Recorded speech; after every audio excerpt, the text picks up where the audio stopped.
All right, so I want to welcome everybody here to our first capstone presentation of semester 2 in our year-long students. I'm going to turn it over to Gianna, who is going to take it away. So Gianna, all yours. Okay. So hello, my name is Gianna Perricone. For my capstone project, I actually wanted to focus on the benefits of physical activity for special needs students. And I did that through a lot of hands-on research. I worked with my advisor, who's Mrs. Rubel, sitting over there in pink. And she's actually a para here for special needs students at Guilford High School. And then I worked with my advisor, my mentor, who is Mr. Mason. And he is the senior vice president for Special Olympics in Connecticut. And so, The right one. So it's common knowledge that physical activity has benefits, right? It keeps us healthy, our bodies agile, our minds sharp. We as human beings need to be physically active to have a complete and well life, right?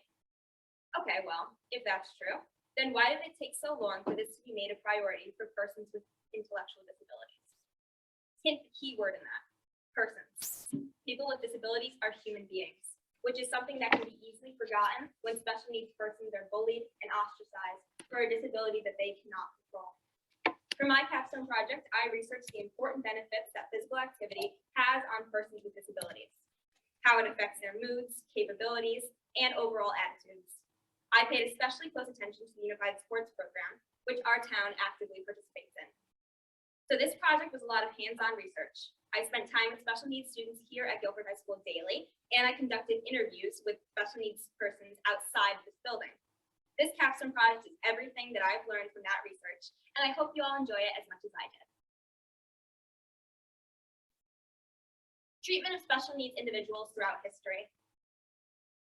Prior to the 1970s, special needs students were separated from their typical peers socially and academically.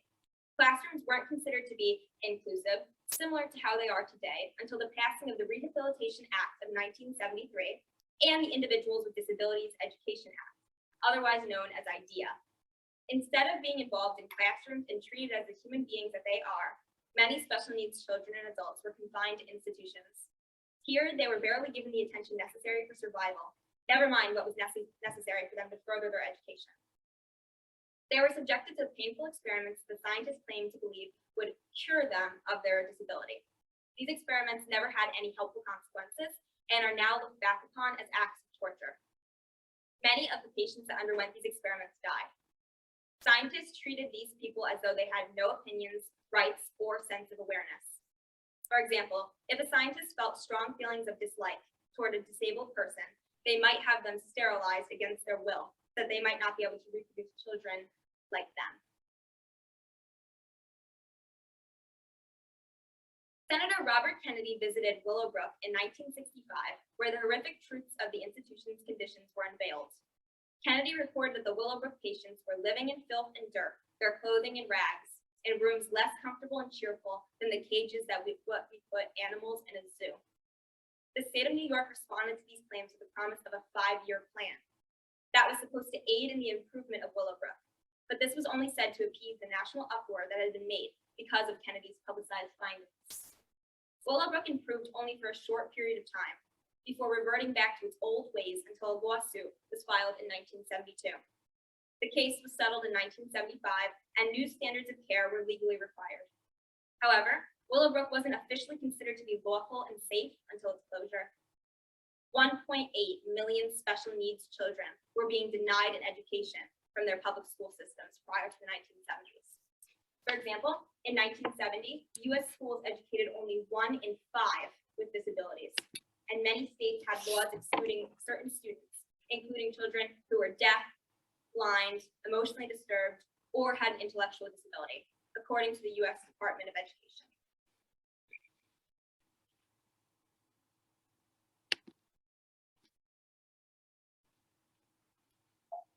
Isn't that right, bud? Oh, hold on, that's me.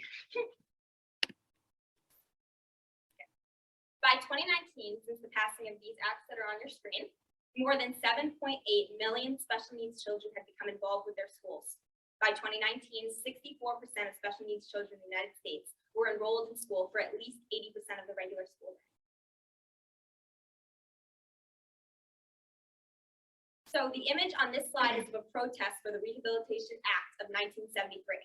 President Nixon had vetoed the act twice, in 1971 and in 1972, before he finally signed it in 1973. Section 504 of this act is what finally prohibited the discrimination of disabled persons and even gave them rights. For example, the creation of the handicap sticker, which was created in 1973. Section 504 reads, "No otherwise qualified individual with a disability in the United States, as defined in Section 705(20) of this title, shall be solely by reason of his or her disability be excluded from the participation in, be denied the benefits of, or be subjected to discrimination under any program or activity receiving federal financial assistance, or any program or activity conducted by any executive agency or by the United States Postal Service." Basically, what this means is that 504 prohibits organizations and employers from excluding or denying disabled individuals equal opportunity to receive program benefits and services. Martin Luther King Jr. said, "Injustice anywhere is injustice everywhere." In 1977, there was a disability rights sit-in to enforce enactment of 504. A sign with this quote was written on it was held. The Unified Sports Program. What is it exactly? Unified Sports is the registered program of the Special Olympics that brings typical athletes, meaning persons without disabilities, and athletes with intellectual disabilities together on sports teams. Participants are placed in divisions based on their skill level and sense of competition. Similar to typical sports teams, the level of competition could range from developmental to recreational, which is like just for fun, to competitive. Unified Sports operates throughout the school year and works alongside school calendars organized for each season, i.e. soccer, basketball, volleyball, track and field. Its creation. Who created Unified Sports? President of the Special Olympics, Bo Doherty, developed the Unified Sports Program alongside Eunice Kennedy Shriver. Shriver founded the Special Olympics in 1968 because she was disgusted with how unjustly people with intellectual disabilities were treated and the disadvantages that they received. Shriver had an older sister named Rosemary with disabilities, and the two were very close until their father allowed for doctors to perform a lobotomy on Rosemary. Rosemary was then left unable to speak or walk and was sent away to a Catholic nursing home. The loss of Rosemary had very serious driving impact on Shriver's future with the Special Olympics. Doherty is the president of the Special Olympics, a program that he's been involved with for 40 years. Interesting fact is that this year, Mr. Doherty will be retiring. Why is Unified Sports important? The Unified Sports Program was meant to bring together young athletes, both with disabilities and without, to create friendships that could last throughout school and expand into adulthood. Children come together after school to play sports, joined by other students from the town of all ages, and they even travel to other towns to compete competitively. In doing so, special needs children are able to become involved with their typical high school peers and athletes from across the states. They also get the opportunity to work with helpful adults, coaches, and trainers who are dedicated to the success of the program and the success of its participants. This creates a community. It gives these children and adults what they deserve, an equal opportunity to feel like they belong, to feel accomplishment and pride. It also creates an understanding. So if the question is, why is Unified Sports important and necessary? Because of their smiles. And because of this competition.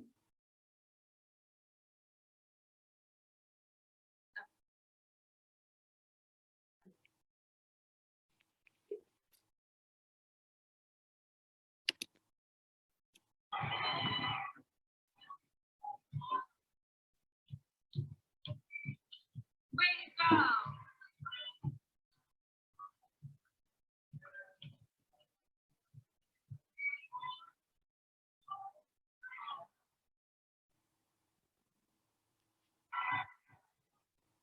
When and how was Unified Sports created? In 1983, Mr. Doherty requested a meeting with Mrs. Shriver through the board of the Massachusetts Special Olympics. He and Mrs. Shriver met together in Utah when he pitched to her the idea of the Unified Sports Program. The following year, 1984, a softball tournament was held to test the success of the program. Mrs. Shriver actually invited a researcher to watch the tournament. In 1984, Mrs. Shriver and Mr. Doherty met together again to discuss Unified Sports. Only this time, they were accompanied by the president of Special Olympics International and the president of the Kennedy Foundation. Mrs. Shriver agreed to try the program in 4 states. In 1989, once unified sports had been piloted, which is another word for tested, in 8 states, Mrs. Shriver announced it as an official program, and that was the official starting of the unified sports program.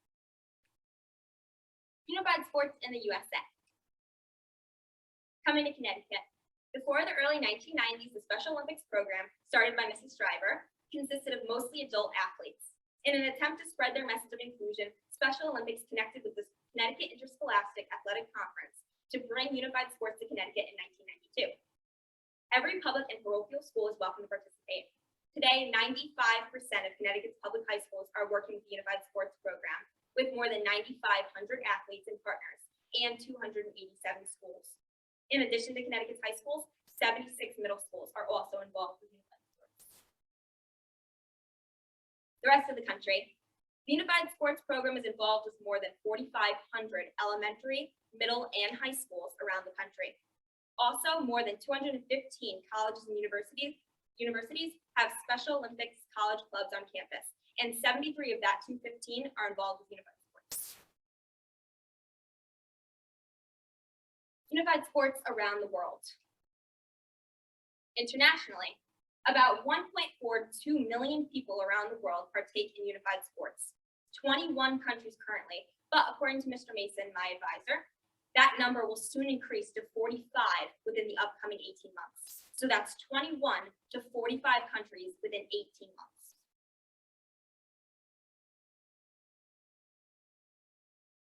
Sports is the avenue to touch someone's soul. Mr. Mason said this to me during one of our interviews with special needs athletes. Benefits of physical activity and unified sports. My research. Throughout the duration of the 2021 to 2022 school year, I have worked closely with special needs children in 2 vastly different settings.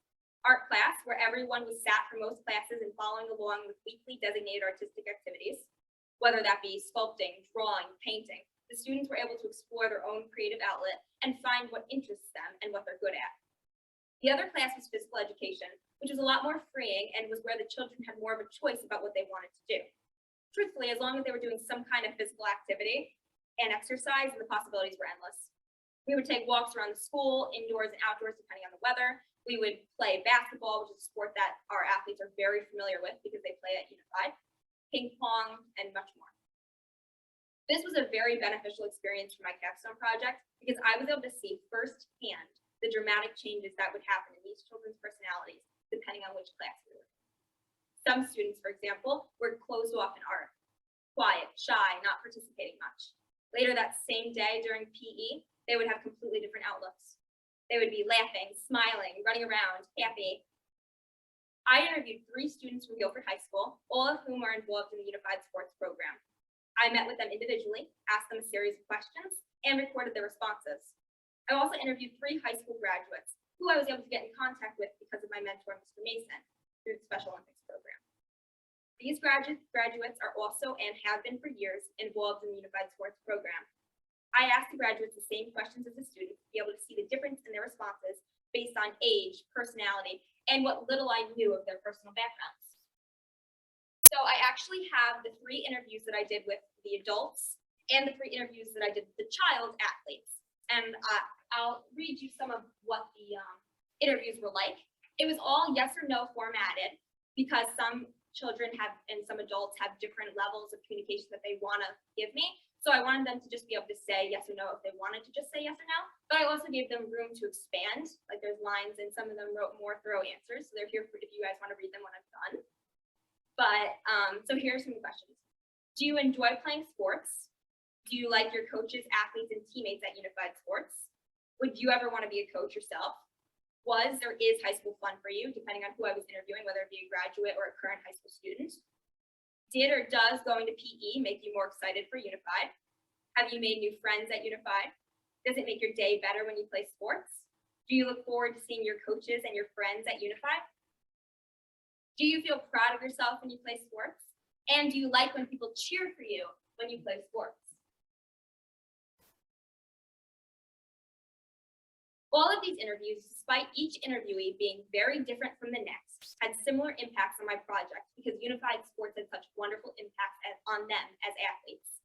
Before I begin to read off the interviews and these athletes' responses to the questions, please keep in mind that all of my interviewees had different levels of capability and independence. Take Mr. Beckett, for example.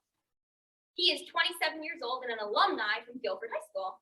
He had graduated in 2013, and he had many positive things to say about unified sports, but also many positive things to say about Guilford High. He said that his teachers here were amazing and that they made going to school fun for him, which was important considering that he hadn't had the best experience at Baldwin or Adams. He especially highlighted how much he enjoyed his high school PE class, as he said the school gymnasium was the one place where he could be an equal with his peers because of his athletic abilities. At Unified Sports, he's always an equal. Unified Sports gave Alex an opportunity to be better than his high school peers, in fact, because he was actually recognized on television for his incredible three-point shot. Unified Sports gives these athletes the chance to be recognized for their successes, to be cheered for, and to grow. Alex said that he personally is not a big fan of trying new things in his day-to-day life. However, when it comes to participating in physical activities, he is more than willing to try every new challenge. For example, Alex acts as a coach sometimes when the opportunity presents itself.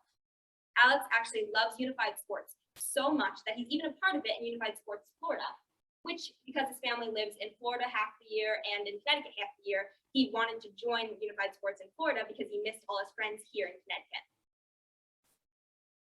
Interview number 2 was with Mr. Glaser. Mr. Glaser is 36 years old and a graduate from Daniel Hand High School in Madison.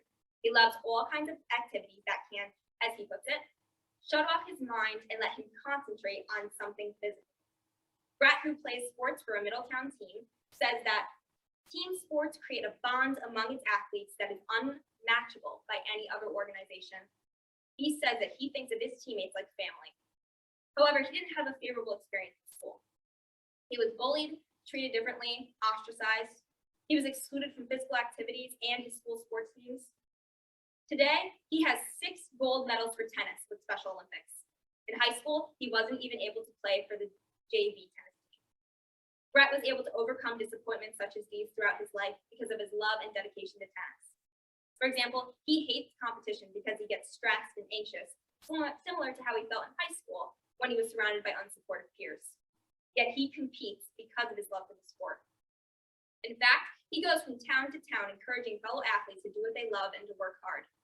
Brett says that there is no judgment in Unified Sports and that everyone who is a part of it isn't labeled by a disability or a lack thereof. Brett says that Unified Sports is one of the most important things in the world.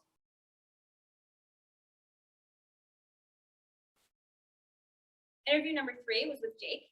Mr. Selga is 35 years old and a graduate from Naugatuck High School, where he finished in 2008. He also, similar to Brett, didn't have the best experience in high school, but for a different reason. Jake had friends at school, but he wasn't able to enjoy his time there because he hated all of the noises that came with being in a high school building, such as the hourly school bell. What he really loves about Unified Sports is when people cheer for him. It makes everything so much more fun for him, and it makes him better at the sport. It is something he looks forward to every time he goes. Something that he wouldn't have to look forward to if he wasn't involved with Unified Sports. Jack was the first Guilford High School student I interviewed. He is 15 years old. Personally, he says that he likes art class better than PE. However, he still loves going to Unified because he loves to exercise and play sports. It also makes Jack very happy when people cheer for him. My second Guilford High School interview was with Gavin. Gavin is 17 years old. Through Unified, he has been able to keep in close contact with his friends who have since graduated Guilford High School. And my final interview was with Cisco. Cisco is also 17 years old. He's very athletic. He loves to play hockey, baseball, go to the gym, and he lifts heavy weights daily. Unified Sports is a perfect opportunity for him to not only play sports, but to see his friends and help others, which he loves to do.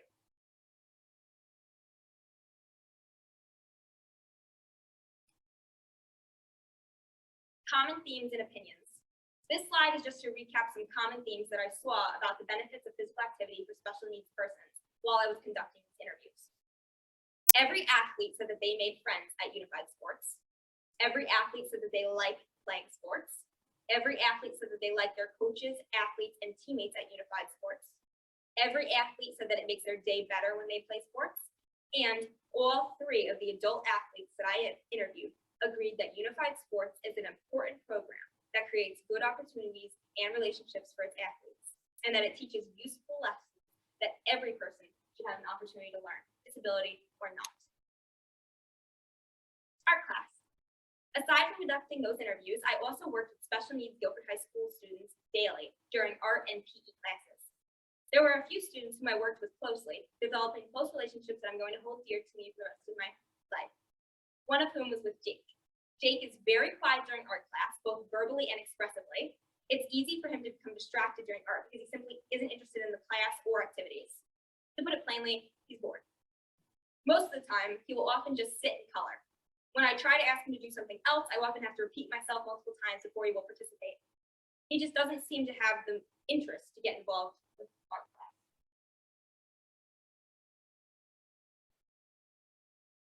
PE class. During PE, this all changes and I'm granted the pleasure of seeing a different side of my friend Jake. He smiles more, he jumps around, he has incredible sudden bursts of energy. He runs around the track outside, he dances and he giggles. He loves when you make a little noise and poke him. Sometimes during PE, he will even venture away from me to get involved with other peers once he's had enough of my company. Most of the time, he will just listen when I ask him to do something, the very first time.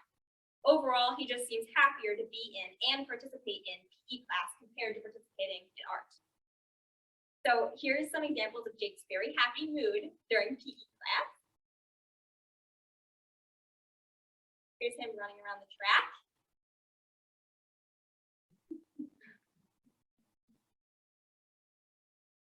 Okay, and here he is jumping around.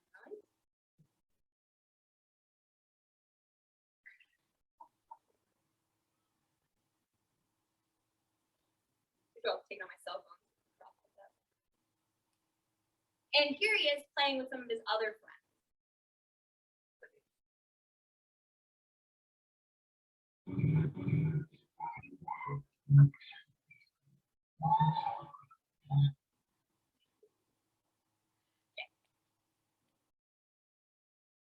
Unified Sports creates community.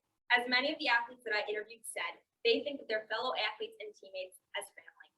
Unified Sports creates an understanding. Athletes are able to recognize the struggles of others.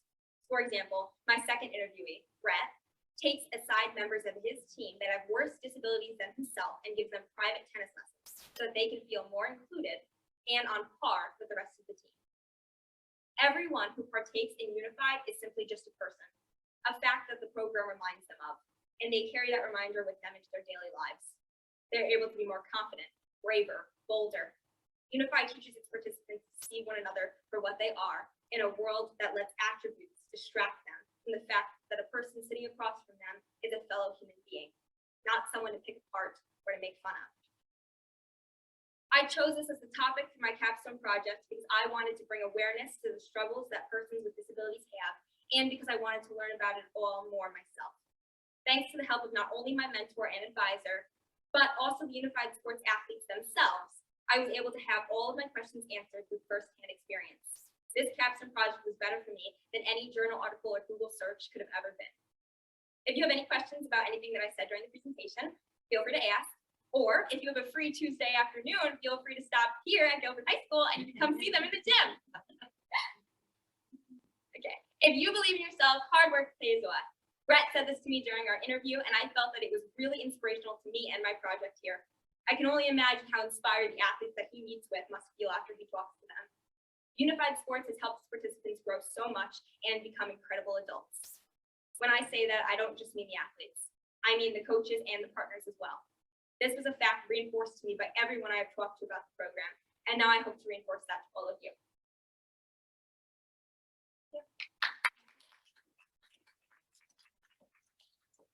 Questions for Gianna?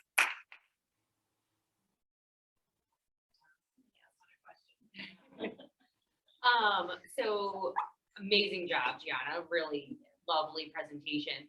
So tell us about what you learned about yourself doing a capstone project. Okay, so I learned that I'm actually better at managing my time than I thought I was. I wasn't struggling at all at the end of this to pull everything together. Even though I did fall a little bit behind in the middle of the year, I was able to catch everything up and I wasn't struggling to put this together. I had more than enough time to practice this presentation, to ask questions, to meet with my advisor who was able to help me fix things. I had enough time. And I didn't think I was going to. I thought that I was going to push everything off to the last minute or just anything like that, like I would do with a regular assignment during school. But because it was an independent project, I feel like I better managed my time. And I don't know, I feel like I just cared more about this than I would anything else because it's something that interests me and something that I was passionate about. So I really was glad to have that opportunity. Thank you so much. That's awesome. And I'd just like to give a special thanks to Mrs. Rubo, who is my advisor. Everybody clap for Mrs. Rubo up there. And Mr. Mason, who is my mentor. He can't be here right now, but we'll give him a little clap. But I would also like to thank all of the special needs teachers here at Guilford High School. They use one of the words for station wagon. It's because I clicked it. Hold on. Because I wanted to record.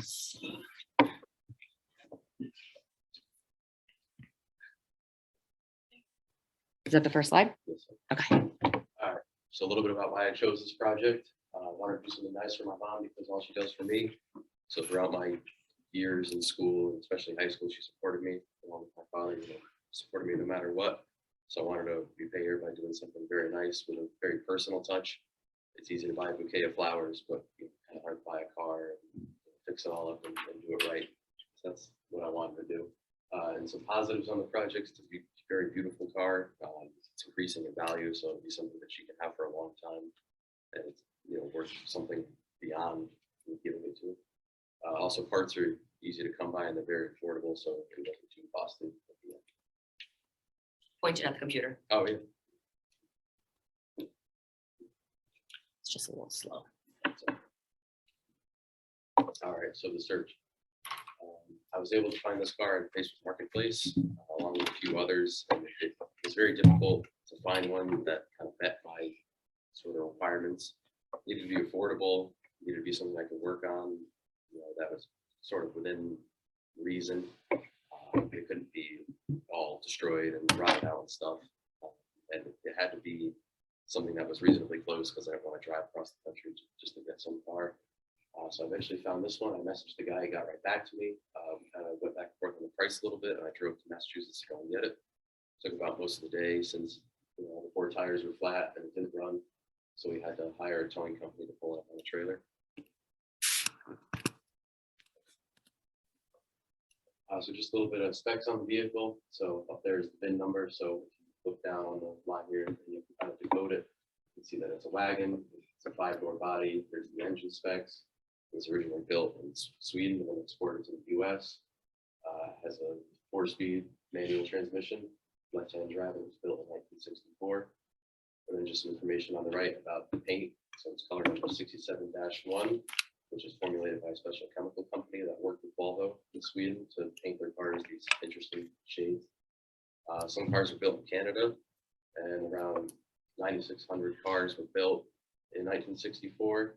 And during the 6-month production run of this specific car, about 6,356 units were made. All right, mission. Like I said, it took all day. Tried to pull it up on the trailer, 4 flat tires, just a little hand winch come along. That didn't work. So we had to hire a towing company. Cost about $250 to have the guy just pull it up on the trailer. So that kind of sucked a little bit, having to pay a little extra beyond what I paid for the car, but all part of the experience, I guess. So there it is up on the trailer, and we made tracks for home after that.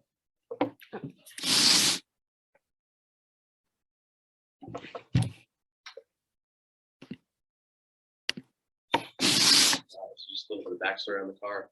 I didn't know any of this before I actually bought it, so to learn this afterwards is really cool.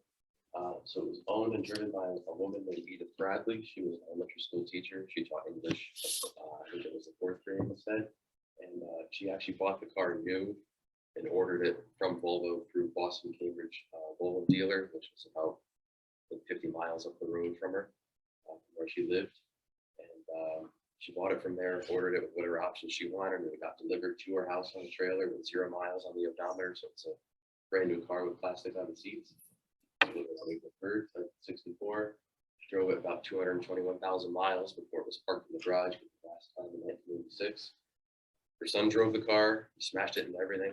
There was not a straight panel on it that was either rusty or all banged up. So aside from regular restoration work of repairing rust or sort of reshaping panels, I had to repair accident damage too, which is a whole other ballgame. So the car was left in the barn by the time the house was sold. Unfortunately, Edith passed away sometime in the early 2000s, and she was put into a home sometime in the late 90s. So she stopped driving quite a while before that. Her son eventually grew up and moved away. So the car was left abandoned. And then eventually it was pulled out and put up for sale with just those 3 pictures I showed from the marketplace listing. And then I bought the car May 23rd, 2021. All right, assessment. Believe it or not, I actually sat in those seats. I'm surprised I didn't get any viruses or anything like that. But overall, it's pretty much scrap. I don't know why I bought it. I was kind of upset about it for a little while. I didn't spend that much on it. There's better ones out there that came up later on, so a little bit of buyer's remorse there. But I like the story so much. I like the car. Good year for the car. Great styling. That I was happy that I started with something this destroyed, so I can kind of build it back up how I wanted and really get it to the show car quality, if you will. All right, so some initial work. I wanted to get the car running and driving just enough so I can kind of get some inspiration or something to look forward to once I get the car completely restored. So here I was pulling out the engine that was in it. It was stuck, unfortunately. It was seized from moisture getting into the cylinders and rusting everything shut. So I had to pull that engine out, and I cleaned up things a little bit. You can see the side of the car right there, all destroyed from when her son would drive it. And I imagine he sideswiped something pretty bad. So yeah, but yep, engine out, kind of clean things up, clean the interior, I vacuumed it, removed most of the seats except for the driver's one, because that one was actually pretty decent. Yeah, and then I pressure washed the engine bay at some point.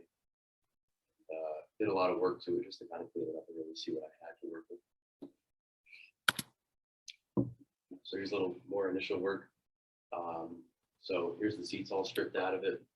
The rear seat, the top half of the rear seat was still in it. I couldn't quite figure out how to get that out.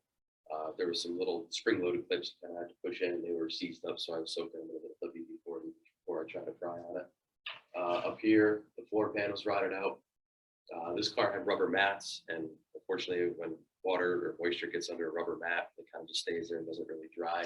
So it'll rot out the floor pan. And also, they use salt on the roads in Massachusetts in the wintertime, so that contributes to a lot of rust you see in vehicles. So down here, I ended up making some new floor pans. I made those by hand, cut them to shape, welded them in completely, and sealed them up. And then there was also some panels right here, some carpeted panels that kind of just covered up the back of the car to make it look nice. It also was part of some sound dampening they would put in the cars too. There was a giant mouse nest right there, so that smelled great. I don't know why I didn't have a mask on, but yeah, I had to clean that out. And from the mice living in there, as well as the moisture, and then like peeing and stuff, and that part right there actually rotted out that part of the car. So I had to go on later on and rebuild that whole bottom part and add the metal in and weld it and stuff. So it was quite the task, just because it sat for so long. All right, running and driving. So you'll see in the next slide that I bought a parts car, which is where this engine came out of. So just temporarily, I took that engine out of that parts car and swapped it into the wagon here, as well as a bunch of other used parts I was able to gather, also from people in the community who had these cars and stuff I was able to find online or buy new locally. And I was actually able to drive the car. I put a few miles on it, just going up and down the road where my shop is, and able to kind of do a shakedown. I used the original transmission out of the car as well as the original rear axle. So I was able to confirm that those are in good working shape. Otherwise, I'd have to look for replacement parts and rebuild those components along with the restoration of the body. So it was good to know that those other components were good and that the car still handled and felt nice. And of course, I put brakes on it and all new components. So it was kind of that little boost of inspiration to finish the car and see the project through. So I found these cool photos. I thought they were so cool. I share them. It's the way they built the cars back in the day. wish I had the capability of doing that, but the cars were built in Sweden, as stated, and they use these frame machines and jigs to put the cars together, and they were all spot welded together and measured and aligned. You can see there's a trailer full of them, actually on train tracks being transported to the other factory in Sweden where they put together, because the two plants that built the bodies and did the assembly were separate. So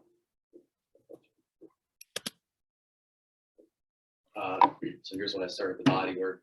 I needed to strip the car down, get all the external panels off of it that I could, and kind of pull out any glass and rip up any carpet that was still left in it. So I started by taking the fenders off of there, which is where the bulk of the rust was. You can see up here, that one, there's supposed to be an inner fender right there.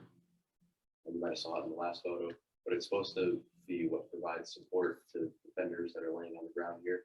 But because that's an area where your wheel will kick up rocks, dirt, salt, and stuff, it's where the most common spot for rust is on these vehicles.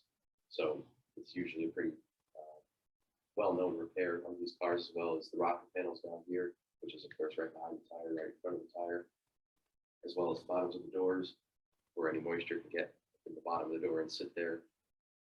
So tearing it down was a big, crucial part to the project, and seeing what I had to work with once I got it all done. All right, so here's just a few miscellaneous photos. I eventually moved the car to my shop here, where I had access to a lift and plug in a welder and use it and sand and do all my body work. Here's one of the driver's doors I started with. The driver's door that was on the car was one of the most rotted doors out of the four. And so I found this one again off the parts car, which you see in another slide. And I just had that small piece of rock down there. So I cut that out and made a patch panel for it. And then over here, you can see kind of what my driveway looked like after I tore the car down. All the parts and pieces laid out that would go into every one of these cars. And this photo over here, this was under one of the tailgate latches, or sorry, hinges. It's the original color of the car. You can see the paint around it is kind of flaking off, and it's all sort of oxidized from the sun and peeling off down there. But under here, where it was kind of untouched by the weather and the elements and stuff, you can see the nice, bright, beautiful blue color that it is. All right, so here's another common spot for rust on the car. That's the passenger rear wheel arch. Around here would be where the passenger side rear door would go. So you can see back here, there's rust up there, and this whole panel right here was rusted all the way throughout. So I figured the easiest just to remove that panel, buy a new one here, and place that on and begin to fit it up. This was just a mock-up here. I didn't do any welding on these parts because I wanted to get everything else in place beforehand, so I can move stuff around and align my gaps with the door as well as the rocker before I did any serious welding. All right, so some body filler work here. So all this sort of yellow greenish stuff on the car, that's all body filler. What body filler is, it's a sort of like a composite porous material. What you do is it comes in like a can, and you put it out on like a mixing pallet, and you add the cream hardener and kind of mix it up like a cake, and you could lay it on panels where there's low spots, so like a small dent or like a larger area that's kind of been pushed in. You can lay the body filler over and use these long sanding blocks and sand all across the panel and level everything out smooth. You can't get it just by working with metal with hammers and dollies. So you can see every door needs a little bit of filler. This quarter panel needs some filler. To the bottom of the door here, and there too. So here's me working on the alignment a bit more. I had to put new rocker panels on the car because those were all rusted out on both sides. And here's that rear wheel arch piece. There's a bit more of it up there where I had it clamped. And I was trying to get it to line up with the door nice, as well as line up with the rocker, and get that gap underneath the doors and the rocker very consistent.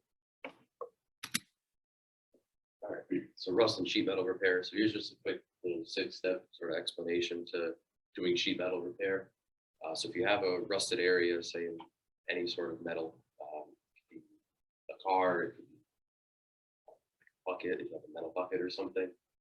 Basically, your goal is to cut out the rust in a very easy shape to make. So like square, I've done triangles, circles can be difficult, but you just want to have something really easy that you can sort of make a panel for. So you want to cut your rusted metal out into a square, rectangular shape, whatever can, works in that application. You want to cut out a new piece of metal from sheet metal or some scrap. That's good. A new nice clean piece of metal. If you want to, what I would always do is cut it to like a rough shape and sort of lay it over and then trace around on the object, so I can kind of bring my patch panel down to size. An easy way to explain that would be cut and grind the new metal patch to fit in the hole like a puzzle piece. So if you cut out the rust, you want to make a piece that would fit directly in flush with where you cut out with your piece of new metal. So you want your patch panel, make sure the faces are flush all the way across so it wouldn't bulge out or sink in too low. And then you want to tack weld across the faces, bridging that gap that you've made around that gap, good quality weld. So we work your way around the piece, corner at a time, going from edge to edge to avoid from warping, putting in too much heat from welding, and then you grind it and sand it smooth.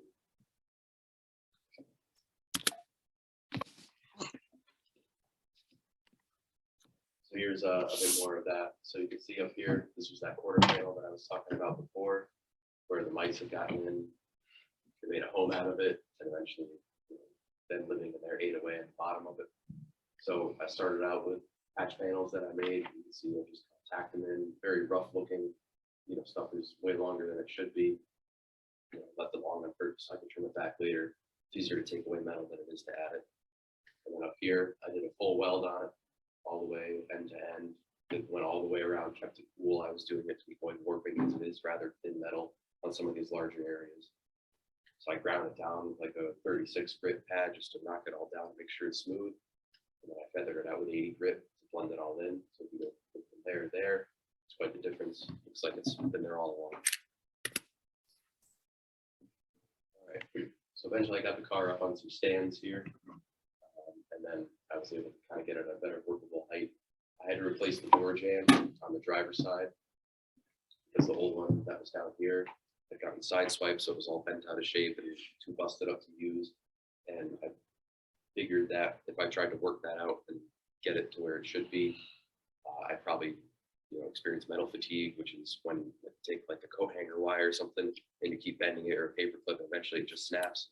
But because this was so pushed in, more than likely it would have snapped or I would have gotten stress fractures. And it is a structural part of the car, so I want to make sure I did it right.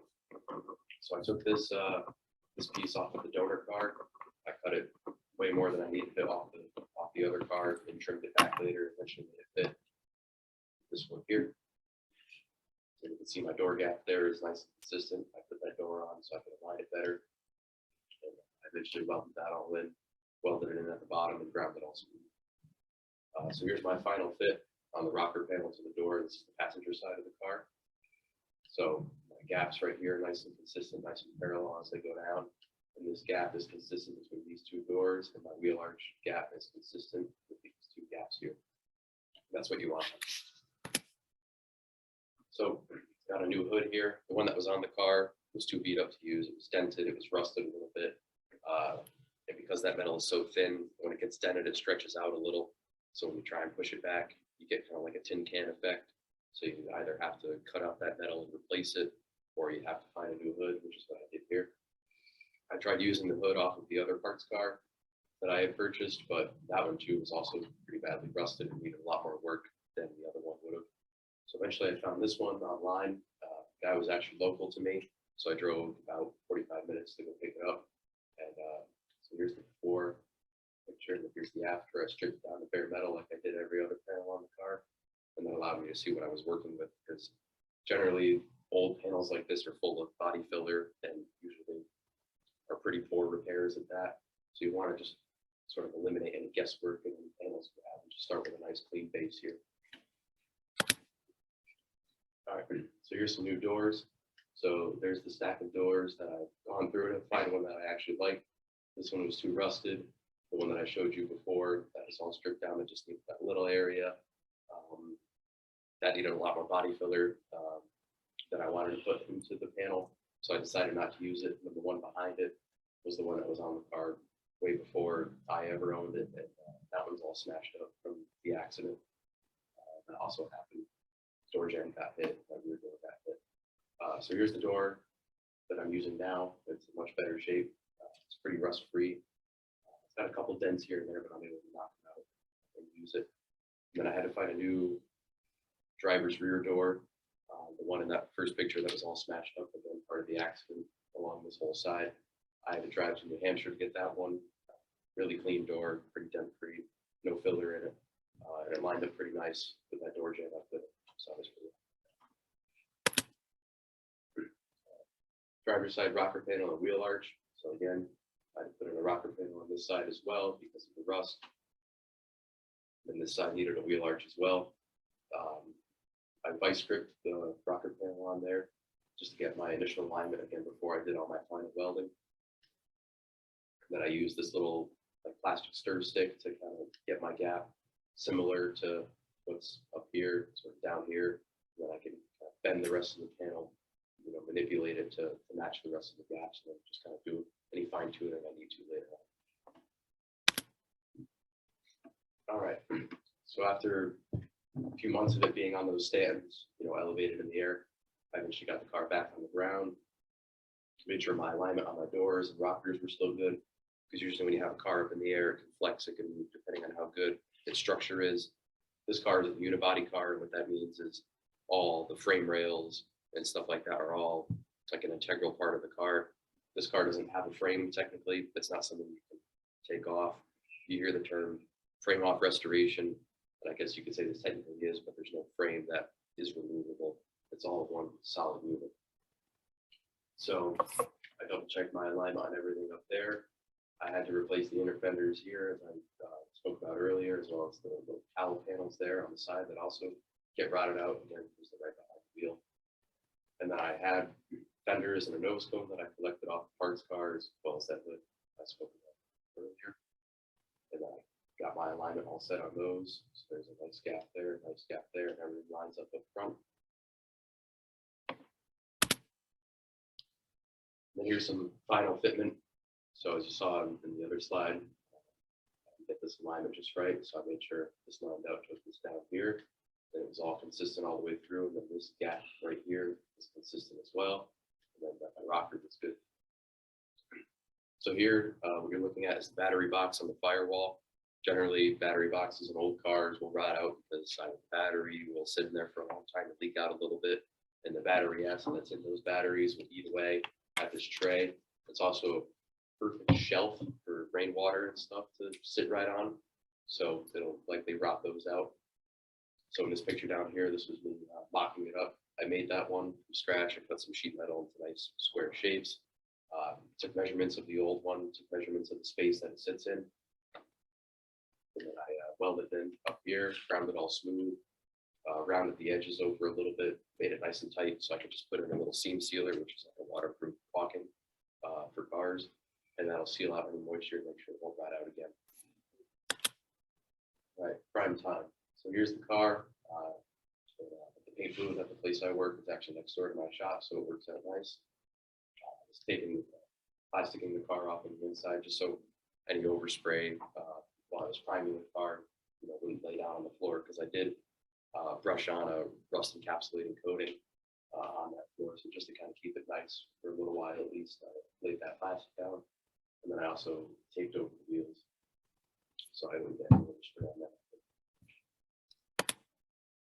All right, so talk a little bit about primer, primer types and applications. So the first one is epoxy. That's actually the stuff I use there. So epoxy is meant to be sprayed directly to metal or over other primers or fillers. So epoxy needs to be treated kind of like a sealer. It's great for sort of encapsulating the bare metal or the filler or other primer you might put on beforehand, and it will seal out any oxygen, and it will seal out any moisture, so no more rust can occur. So if you have a rusty panel and you don't want it to rust again, you should spray it with epoxy so it can kind of take care of that and treat that before you move on to your other steps, because generally other primers aren't safe against rust. So urethane is the stuff that I put on the car. Urethane is meant to be sprayed in like a 4:1 ratio, whereas epoxy is a 1:1. So this epoxy is a very thin, watery-like sort of viscosity. And urethane is generally a thicker viscosity. And That gets sprayed onto the car. It builds and fills any imperfections. So you can sand it down later and sort of make sure everything is perfectly flat before you spray any paint on it. It sands very easily with like a 320 grit all the way up to 600 grit. It does offer no corrosion protection, however, so if I put that right down on the bare metal and then it was to paint over it, more than likely the car would begin to rust probably after 4 or 5 years of it just experiencing regular conditions. Even on a sunny day, with it being humid, it can work its way underneath this primer and the paint if I didn't have that epoxy on it, and it would eventually rust the car out. And so this third type here, I didn't end up using, but it's polyester. It's like a sprayable filler. There's a lot of different brand names out for it. This is the most popular one that gets used, called Feather Fill. It's like a sprayable Bondo, basically a sprayable filler. It builds up very high, very dense material, easy to sand, but it's generally for like shaping panels. So if you didn't get your work quite right with the filler, or you still have a lot of waves or imperfections, you can spray the car with this polyester. You could sand that out and get it perfect. There's a video of me spraying epoxy on the car.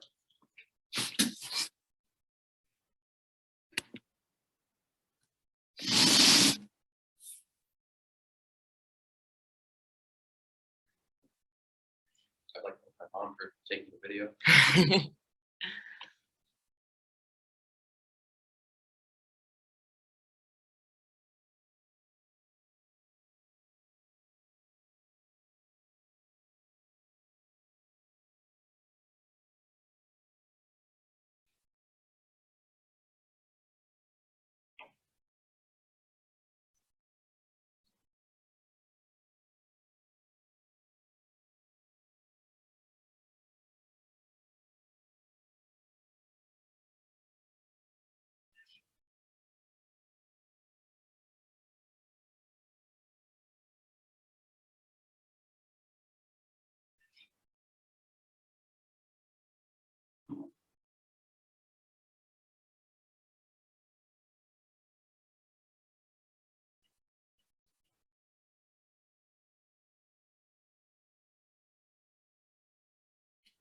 So you can see that's the epoxy here. It's very glossy, very thin material that I'm spraying here. You can see it lays out nice and levels out nice, but it's not, doesn't build up very thick at all. I just did one pretty generous coat on it, and that's all that's really needed.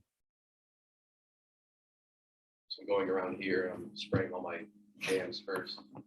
That way there, I make the edges, and then I do some of the larger, like quarter panel areas or the roof area. Covered as far as getting the primer where it needs to be.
And then use a little shorter clip, about 2 minutes long, of spraying the high build urethane, which is a light. See, the epoxy.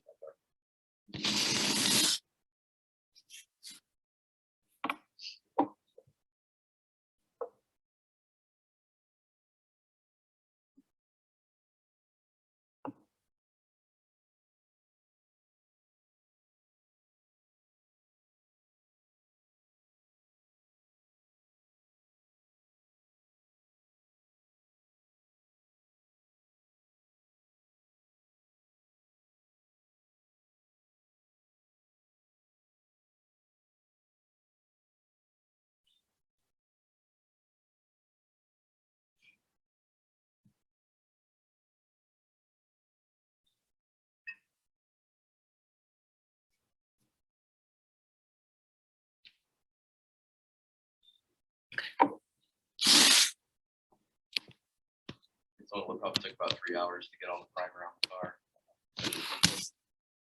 I build there, so that's at the end.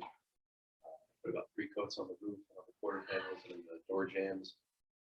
Everywhere else got about 2 coats.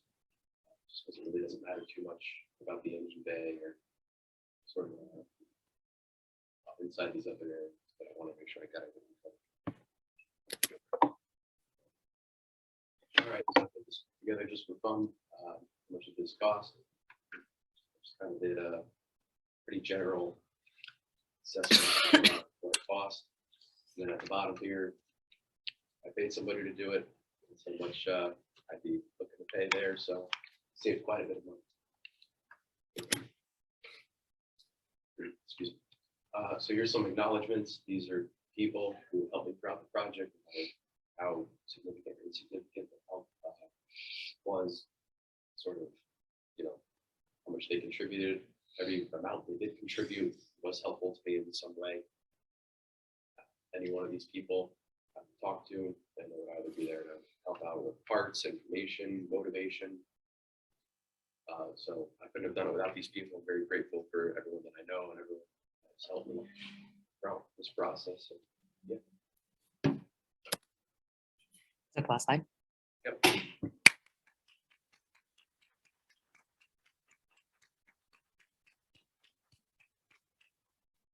Questions for Carson? I have a question. How do you know how to do all of these things? YouTube, All of it? YouTube? some of it, Okay, wow. everyone helped. I have a question as well. Sure.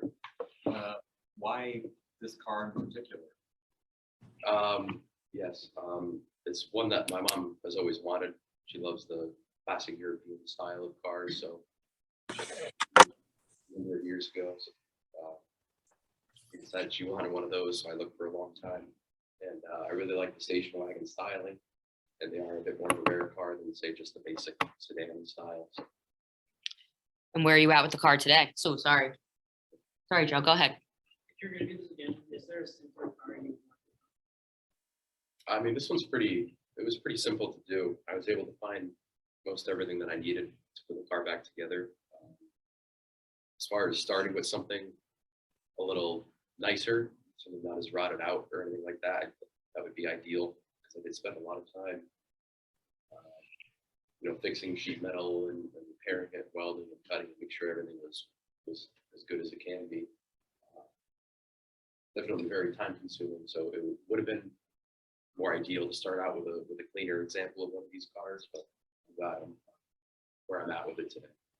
And where are you at with it today? Looks the same. Oh, okay. Yeah. Still sitting in primer. I still have to block it out and paint it, put it back in. Okay. Other questions? Go ahead, Joe. Have you done any projects like this before? Was this the first one? So this is my first real start to finish bodywork project.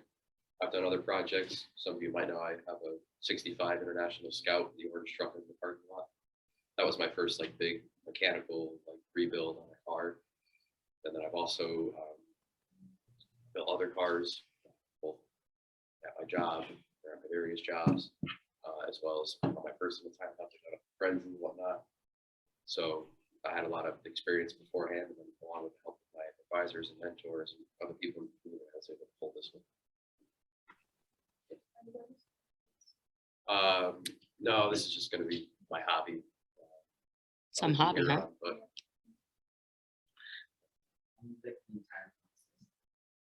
so I started body work on the car in, I think, September, late September. I started whenever we got started with the capstones. Mm-hmm. So that's when I started, and sprayed the primer on the car on Monday. So yeah.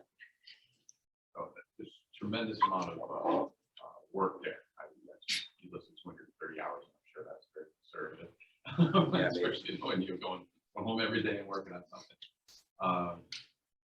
What did you budget for time? Did you make it to the goal that you thought you were going to make? So I have these outrageous goals for these things, but I wanted to have the car 80% of the way there, and maybe missing a few like random trim pieces I could still find or whatever for the car.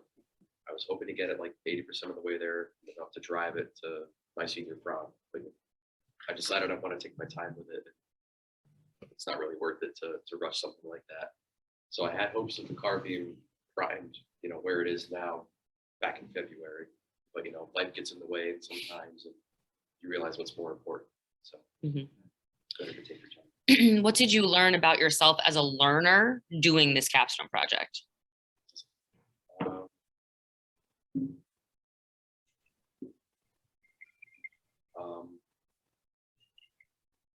Just about like your process or what you're capable of, what you thought you couldn't do, what you could do. I learned I'm pretty capable as long as I have enough confidence to do something. There were certain parts of the car that I kind of thought about in the beginning, like, oh, am I going to do that? And then I kind of forget about them. When it was time to come back to it, I had all this other sort of experience and time put into it already. So I had that extra confidence within me to sort of see out the other parts of the car that needed that other attention, that needed that certain eye to make sure it was perfect. Any other questions? Could anyone on the Zoom ask a question or comment? Absolutely, please do. Hi, Peter Palumbo. Hi, everyone. I don't know who's there with Carson. We got Mrs. Scalisi's class and his parents and his mentor. Oh, great. And Well, advisors and teachers.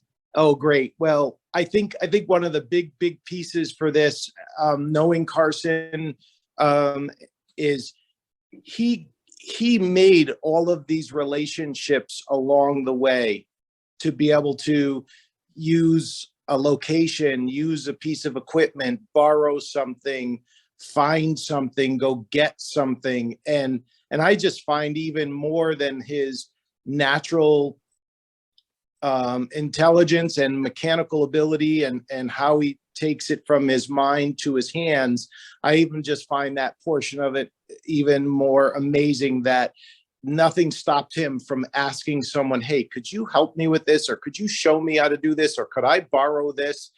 And he just did it. I sent a message in your Zoom. There are people in this industry that could not have pulled off what he pulled off to the quality level that he just did in the amount of time he's done to do it as a capstone project. So hats off to you, Carson. I love that this is your hobby, and I hope you always have a hobby like this to do, especially when it's mom's money. Yeah, that's Thank you, Pete. super great comment. All right. Well, Carson, that's it. Good job.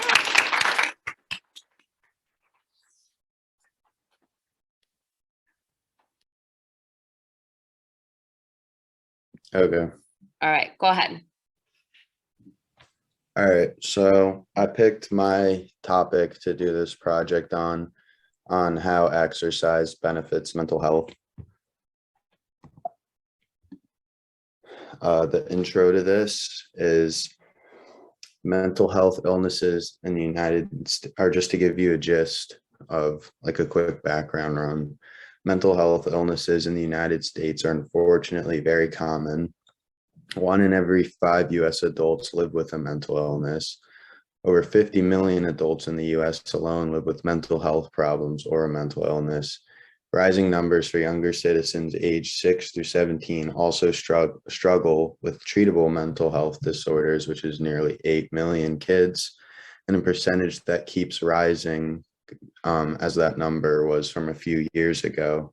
And the percentage, which is now 17, has increased a little bit.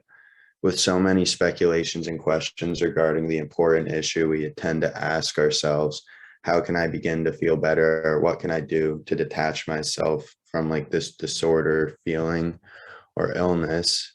So today, as someone who has gone through some of those feelings, I want to touch upon some of the issues, and I'll present to you how exercise benefits your mental health and how it helped me and kind of changed my life.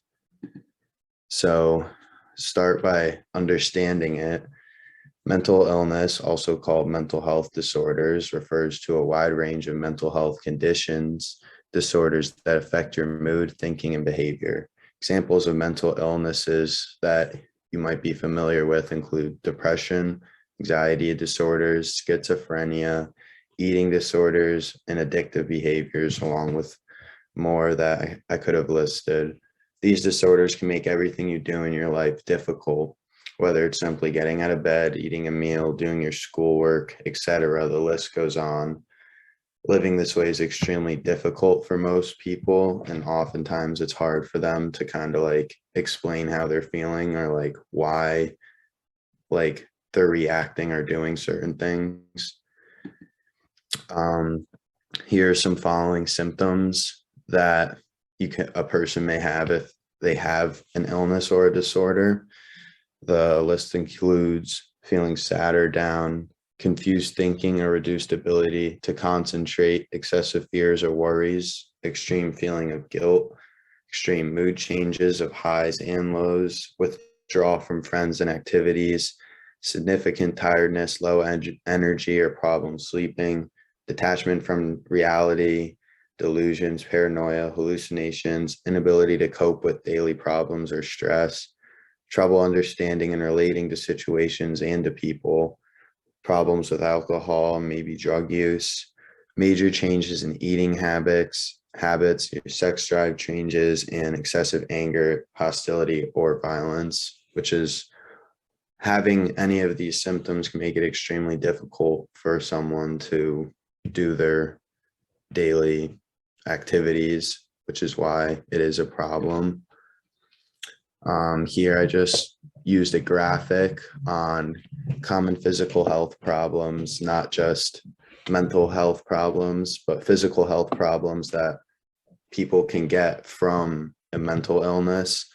So as you see, they kind of they use somewhat of a diagram, and they point out to the human body where the mental illness can like affect a physical like part to your body. And as you could see, like it can really like affect you way over, whether it's weight gain, difficulty digesting foods, tremors, drooling, substance abuse, pain or body aches, sexual dysfunction, as mentioned earlier.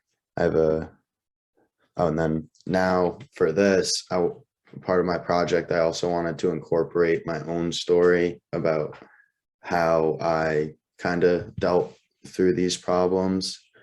So it's a little long, but going into my senior year of high school, I was super excited. I had a big football season I was looking forward to, and I was just really excited to see everyone again after a long like COVID school year. And a week before the first game of the season, I broke my collarbone, which put me out for a minimum of 6 weeks after waiting 2 years to play in the game, because we didn't have any season last year because of COVID. I struggled a lot processing and trying to understand why that happened to me, because I'd worked so hard to get to that moment just for it to be taken away from me. I couldn't really process why that happened. And although more inconveniences unfortunately would soon be coming my way, I had returned only missing 3 games.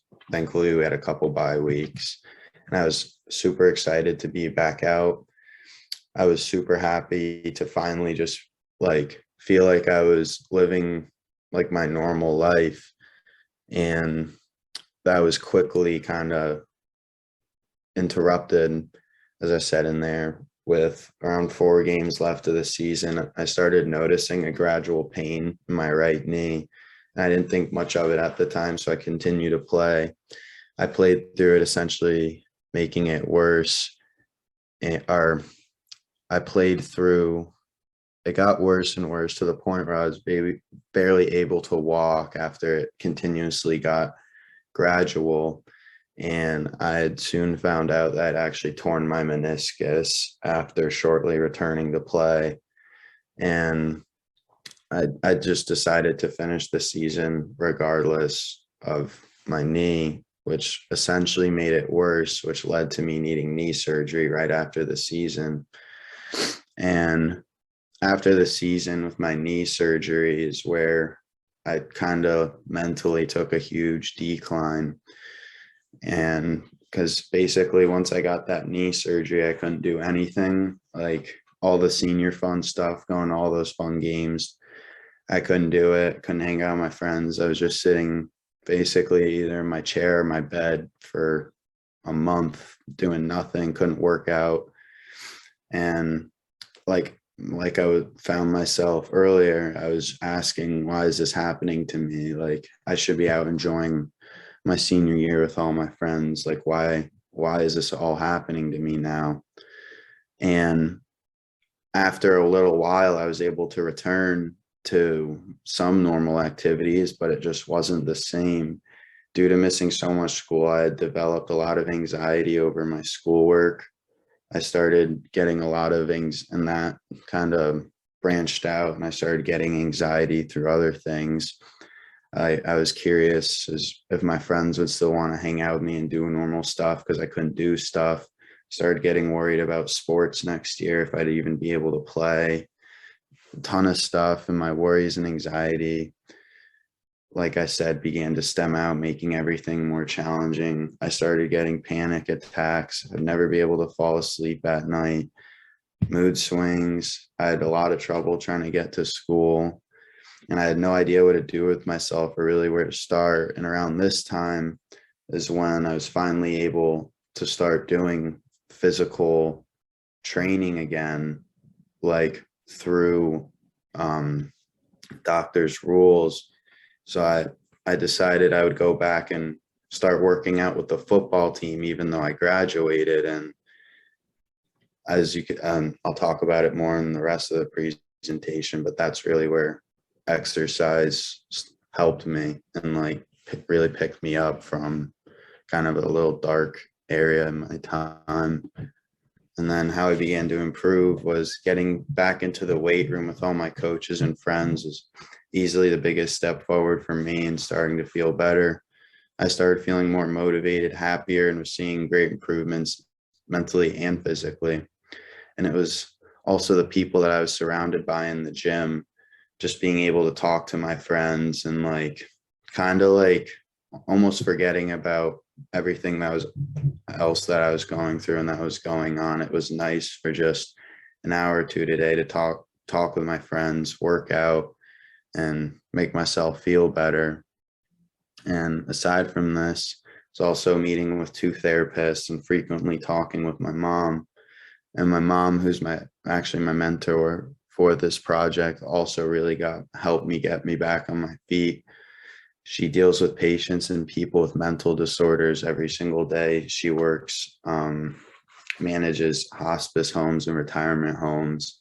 So having someone like that who's like dealing with people that have disorders, that have like depression, things related to that, she knew how to talk to me, like deal with my problems. And I'm very thankful that she was able to do that, because that was also a big part of helping me. And then here's just some pictures from the football season that I felt that I'd include. And then here is how exercise helps mental function. Exercise can help boost thinking and memory indirectly by improving one's mood, reducing stress, depression, and anxiety. Exercise has been shown to decrease feelings of depression and anxiety and stress, and help bring out changes in the brain that regulate anxiety and stress. And again, I just used 2 little graphics that kind of help support the statement that I just made. Just some little things like boost brain power, increase self-esteem, improve social well-being, reduce risk of depression, reduced anxiety, reduce stress levels. And I could say that a lot of these are true. Once I started exercising again, like I mentioned, I started talking to all my friends more, seeing them in the weight room. Lifting helped me increase my self-esteem, my confidence, and it just kind of kept me up, kept me busy, definitely reduced my stress, anxiety, and if I was feeling like sad or down at times. Here's a quick little graph that's a little blurry. Here you could see the bottom. It says reduction in mental health burden compared with no exercise. And these total numbers at the bottom are just implying the minutes of exercise, and the mean to the mental health burden, as you could see, is someone with like less exercise compared to someone with more exercise, doing more of these things like cycling, aerobic, gym, running, all this other stuff. They tend to have just feel better than these people that aren't getting enough exercise or just aren't exercising. I used another graph as well. Pretty similar. So you can see all the numbers on the left are minutes. So whether you're physically inactive for less than 30 minutes, up to 30 minutes, it just goes to show that the stress and recovery balance for those who are exercising more often, they have a better stress balance compared to someone who's less physically active. They have a more poor stress balance than the people who do physical exercise.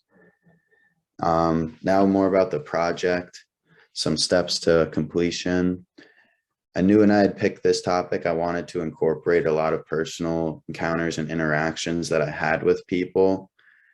And I felt by doing this, it would give me a better understanding on why people felt certain ways and how they could handle their problems, rather than me doing research or information on people I didn't know. I feel like I would get more out of conducting a good portion of my research to actually talking to people, understanding why they feel some type of ways and relating my situation. And I also knew that by doing that, I would be more comfortable talking to them. And a lot of my friends had said very similar things, whether it's sports, hitting the gym, or just staying occupied with all different types of forms of physical activities. A lot of my friends said that they have, like me, and I can agree with this, they have to stay busy, or they almost feel like depressed in a way, or like they just feel down when they're not busy, they're not doing stuff. And a lot of my friends, to avoid feeling this way, said that playing a sport, hitting the gym, doing physical activities to keep them occupied is what really helps prevent them from feeling those negative feelings of whether it's stress, anxiety, or depression. And I gathered a majority of information for this project by interviewing, like I said, friends, teammates, my mom, teachers, and I wanted to gather enough information to the point where I felt I had enough to put this presentation together and talk about all of the things that I'd learned through talking with all these people. What this project means to me. This project not only taught me a lot about myself, but a lot about others. It connected me to people that I'm close with on levels that I did not know I could reach with some people, by talking to them about like their feelings and emotions. And this is an initial issue or a lasting issue with people with mental health disorders, that some people are afraid, are nervous to speak about how they feel or what they're going through. With some people, it's hard to sometimes ask for help, or just simply like try to talk to someone about what you're feeling about, because a lot of time people really aren't comfortable with how like some people might react or something. And when I first started talking to them, it was difficult because I always acted normal in front of them per se, when in reality I was dealing with problems. But speaking about how I felt with my friends and family, it brought me closer to them and kind of connected me with them on a level that, like I said, I didn't know that I could like reach with them, because I'd never before really explained how I felt or my emotions. And what I learned, and what is a meaningful message that I want to share to everybody, So if you're struggling with something, you do not have to be afraid to tell somebody. And the first step and the biggest step to improving yourself is just talking to somebody, because you don't know if someone has went through something similar or knows someone going through something similar. So the biggest step is always just trying to talk to somebody about it to get some help. Some things that I learned through the course of this project, I learned many valuable pieces of information regarding people's mental health. One of the biggest things I learned through talking with many different people is how all people are differently impacted by their mental health issues. And it isn't easy to understand where some people are coming from and why they feel certain ways, but it's important to be open-minded with everyone for that very reason, because you don't know why they went through something or why they're doing something, why they feel some type of way. You just don't know. So you got to be respectful and open-minded. And yeah, that's just about it. These are the citations that I used for research, and that's the end. All right, Jack, nice job. So really interesting stuff. And, it's becoming very clear how much, the physical activity is needed. And you did a really nice job showing that and how it can really improve mental health. And also, I'm seeing a lot of,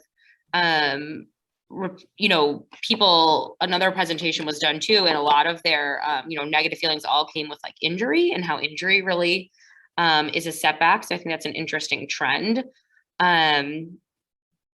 What did you learn about yourself as a learner doing a capstone project? So doing this capstone project as a learner, because I was picking my own topic, I kind of went into it just like I wanted to be open-minded and kind of like let information come to me as a capstone learner.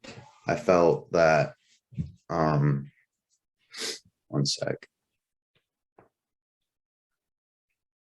What I feel that I learned most through the capstone project as a learner is kind of how to talk to people more, kind of, because I don't know. I don't want to say I'm a shy person really, but I never really would go out and like go have a conversation with someone or something. But I feel that because through this project, you are required to talk to a lot of people with having a mentor and an advisor. So it kind of like, I kind of learned in a way how to like hold, I don't want to say like hold conversations more, become more social really, but I don't really know how to word it. But Okay. Well, just, yeah, it pushed you out of your comfort zone to like talk to more it people pushed about me like out of my out of 100%. yeah, talk about a difficult topic too. Like you said, there's a lot of stigma, and you were able to kind of push through. And by telling your own story, usually makes a lot of people feel more comfortable. So, all right, that is awesome.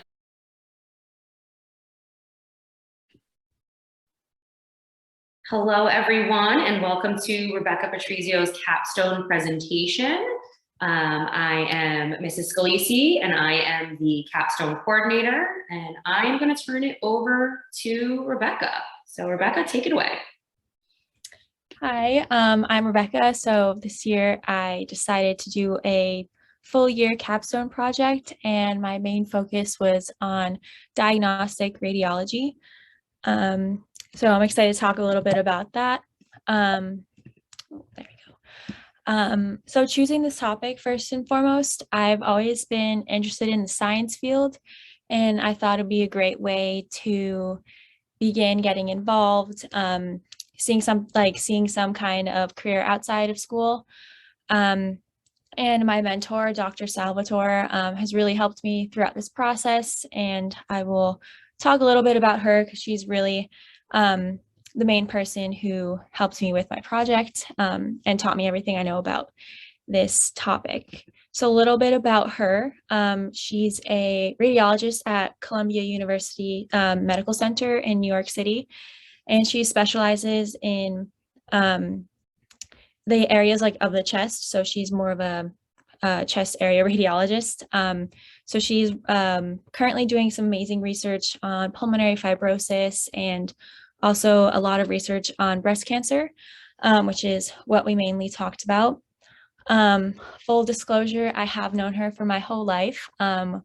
My father and her husband were our cousins from back in Italy. So not till recently we had a discussion about innovations in science, and she actually brought me on, and we were having such a great conversation. She brought me on to become, see if I would be interested in becoming a research assistant for her. So I gradually became involved until we started having weekly meetings, and I was kind of like her little intern, learning everything I could from her. So first thing I did was learn the basics, and it's essentially how I started. I needed to get a foundation of basic information that I guess any radiologist would have. And being your average high school student, I guess that meant a lot of reading for me, trying to get up to a good understanding of what radiology is and how important it is. So the first thing was learning how to read scans, whether that was looking at different kinds of scans or different angles, or like sagittally or an axial visual, or looking at different tissues, identifying them, seeing if they're concave, and the different kind of medical imaging, which is what we mainly focused on for our paper. It was really how important and what is behind what radiology or what radiologists do day to day. So we mainly focused on breast cancer, and the two most prominent kinds of imaging for breast cancer would be mammograms and CT scans. A CT scan is a computerized tomography scan, and essentially it is a series of x-rays around your body. So you would go to a CT room, you could lay down and you go into the machine, which is this big gray machine that surrounds you, taking multiple pictures of your body, cross-sectional images of your tissues, bones, and organs. And a mammogram is a different kind of imaging specific to only breasts, not just female breasts, male breasts too. And it also is like an x-ray, taking images of different angles. And the main difference is that a mammogram, you stand right next to a machine, unclothed, and the machine can manipulate your breast tissue to get different sides of your breast, trying to take as many pictures across the x-ray and a plate, which can manipulate your tissue to see all different sides of it. Breast cancer detection, through my research and my amateur understanding of being a little intern radiologist, the three main ideas that I found were most common with suspecting breast cancer were skin thickening, concave masses, and color. So first and foremost, skin thickening. When you look at a CT scan or a mammogram, you can see that fine line of skin that separates your tissue and there being no tissue. And when that is a little thicker, it's a great indicator that cancer may be present. And that may be a way for radiologists to suspect if a tumor is benign or malignant. So it's a great indicator. The next would be a concave mass. It's a distinct, if you see like a circular or a concave, essentially a piece of tissue or mass in a CT scan or a mammogram, it's more likely that they are malignant as well. Sometimes they are more difficult to see, but I have found through my research when analyzing different kinds of scans that a concave mass is more likely than not breast cancer. And as for color, if we don't already know yet, but they are all black and white CT scans and mammograms, just like your average x-ray would be.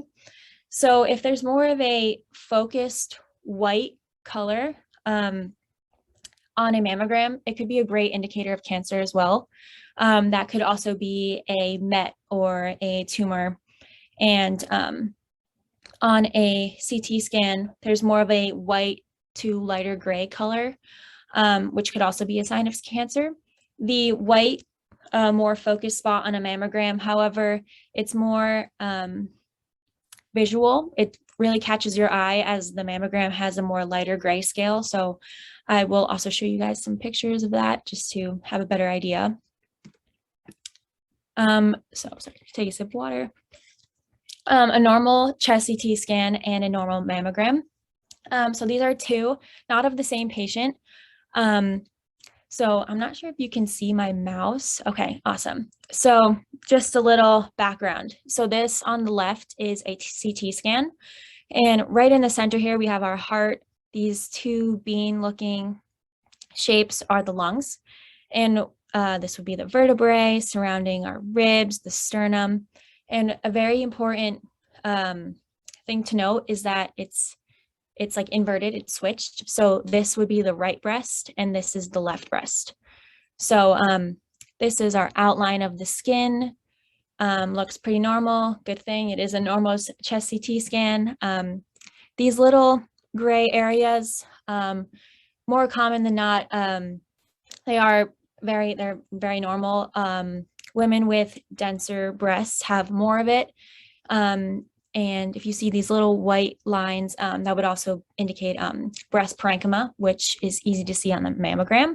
All these little lines are parenchyma, and we can see on our mammogram our perfectly healthy skin. This would be the nipple area, our chest wall, and we can really see how the mammogram, it needs to pull the tissue away from the skin so you can get a clear image against the plate. So these would be our two different medical imaging techniques that we really focused on. So first case is our patient. We have a chest CT scan here. Once again, this is the right breast, this is the left breast, and immediately we see a concave mass right here in the center of the left. So put a little arrow. So this would be our first indicator of a malignant tumor or cancer. And our second would be how much thicker this side is in comparison to here on the right, sorry. So our left breast has significantly thicker skin, and we can even see on the right that there is some thickness. There's essentially normal skin in the center. So you point to this, right, the skin thickening. And in fact, there is breast cancer in the left breast, and this patient had invasive ductal carcinoma. So just a little example on a CT scan, and just really quickly for a mammogram. The right side of the mammogram picture of the scan, we see this like white centered circular concave mass, and that would be a great indicator for cancer.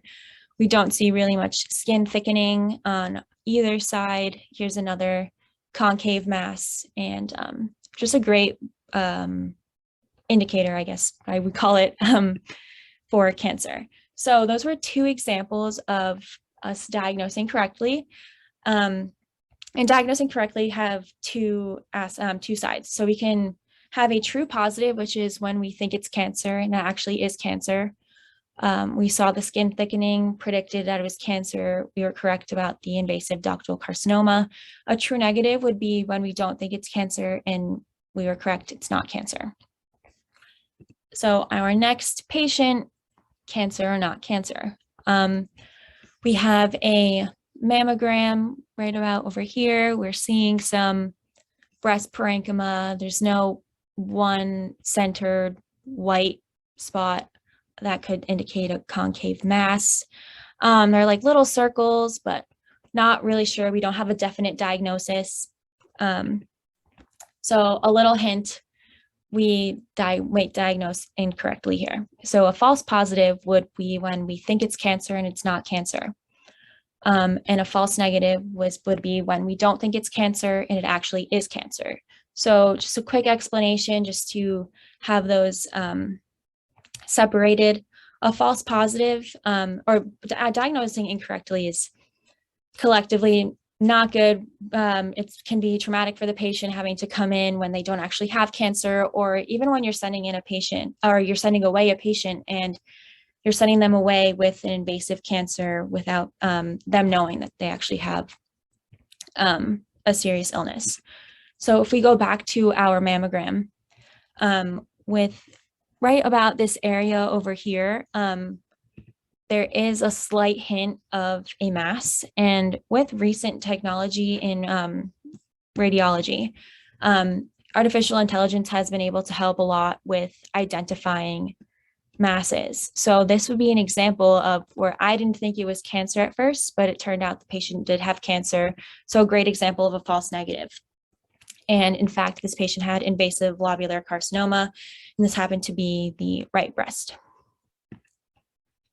So the three criteria for diagnosing cancer and for early detection would be specificity, sensitivity, and accuracy. The specificity refers to how good a test is for identifying a true positive or a true negative. And a sensitive test would be seeing what is really there. And these two go hand in hand. As a radiologist, you really want to be able to give your patient a definitive diagnosis with such an important topic. Like this could be their life in their hands. And today, 1 in 8 women in the United States are diagnosed with breast cancer. So it's a very prevalent issue. So having a good test is truly essential in this day and age. So having that specificity of being able to definitely say you have cancer, you don't, and the sensitivity of a test, being able to actually read what is there and not having any cancer shadowed. They all lead to the accuracy of finding the cancer, diagnosing it correctly, and therefore telling your patient your diagnosis. So my second little section would be what I really focused on during this research project. Not only did I really get to understand how to read the scans and be able to work with them and ask questions, discuss about it, I really got the aspect of taking research and applying it. And in this case, we wrote a paper together, Dr. Salvatore and I, and that was our main focus. I was her research assistant, and our paper was surrounding the topic of whether mammograms or CT scans would be more sensitive, specific, and accurate for diagnosing breast cancer. I had the privilege of Dr. Salvatore being my mentor, and she added my name to the paper. So it was a really great opportunity to be able to see the process of taking research, writing a background, or whether it was creating a table for her retrospective study that she did on mammograms versus CT scans, and even to the publication process, just being able to have that experience beforehand. So to talk about what we mainly wrote about a little bit further, this is the same patient and different scans. So hopefully I've been able to teach a little bit about what I've learned. And on the left, we have a mammogram. So far, I don't suspect cancer right off the bat. Perhaps in that little middle area, there could be something, but we really don't know. And that would be an example of where you have to get another test, maybe a biopsy, to confirm the diagnosis. And on the right, we have a CT scan, and in that left breast, there is this huge mass that your eye can't escape.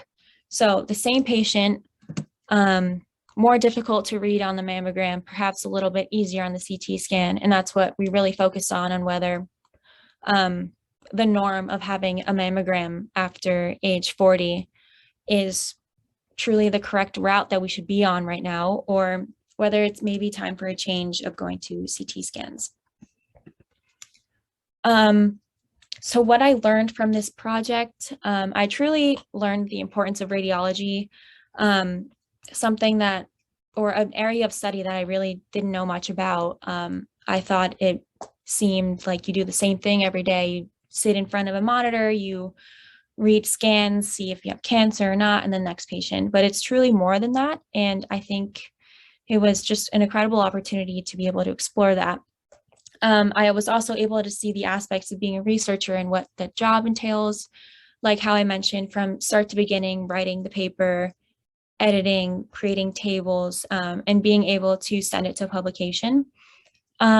My mentor also was able to teach me how to write scientifically. And by that, I mean concise, to the point, using Hounsfield units and learning how to incorporate statistics into your sentences and being able to get your point across with these big words and learning what they mean and taking what I learned in English class essentially, but making it so much more enticing and incredible to spread information.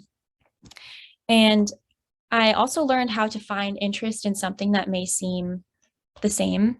So like I mentioned, I really thought radiology was just reading scans, and it truly is so much more than that.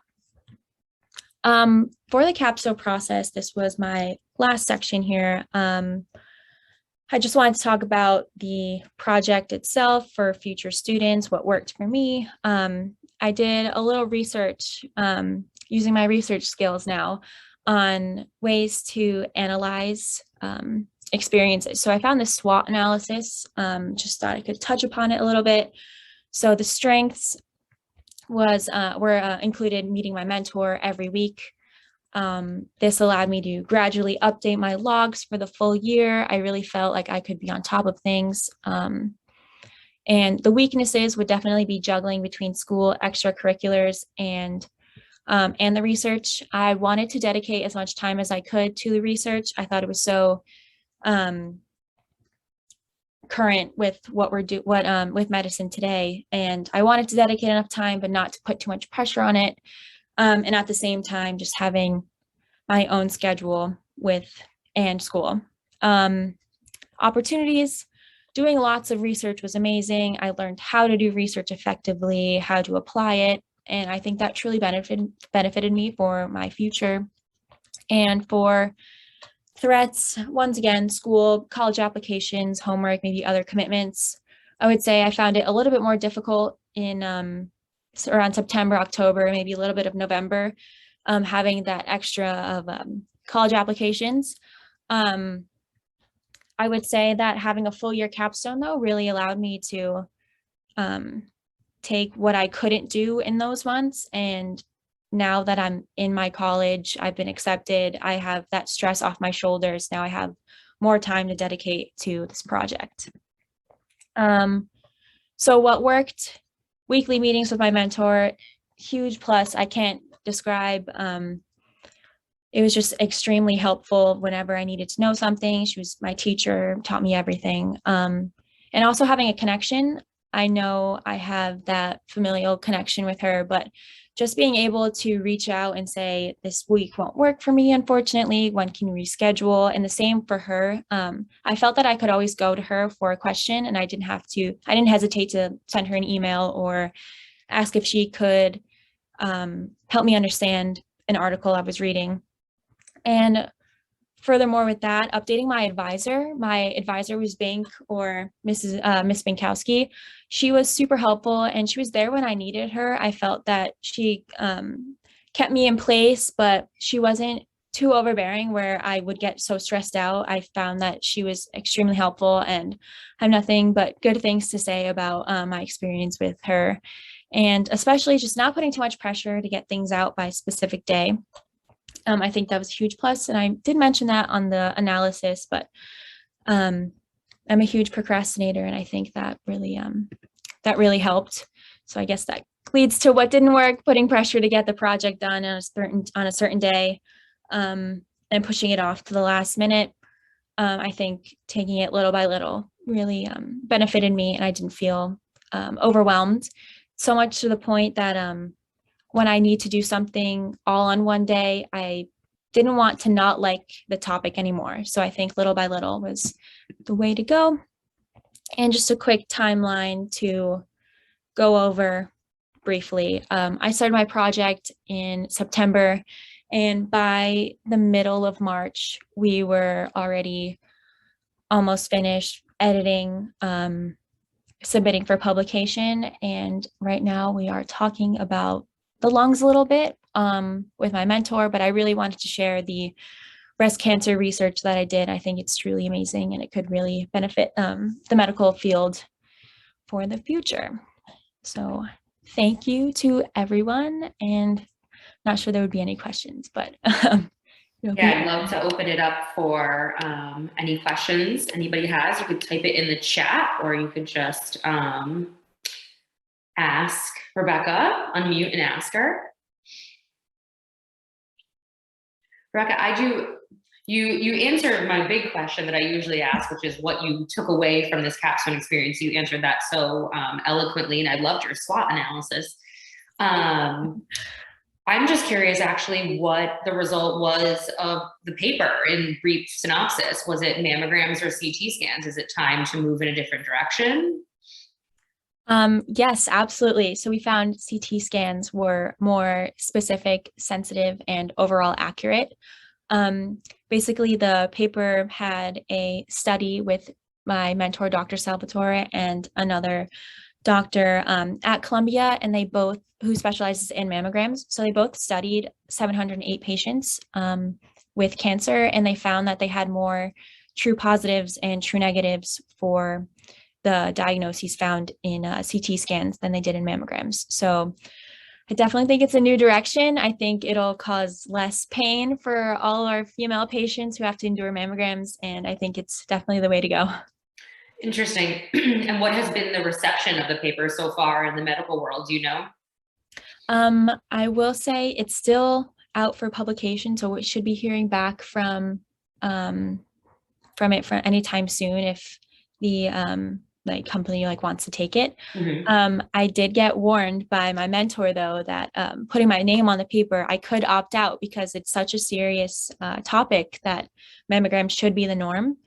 And I think it'll be interesting to see if in the future things will really change. Yeah, it's very interesting. And okay, we have one question. How does the cost of a mammogram compare with that of a CT scan?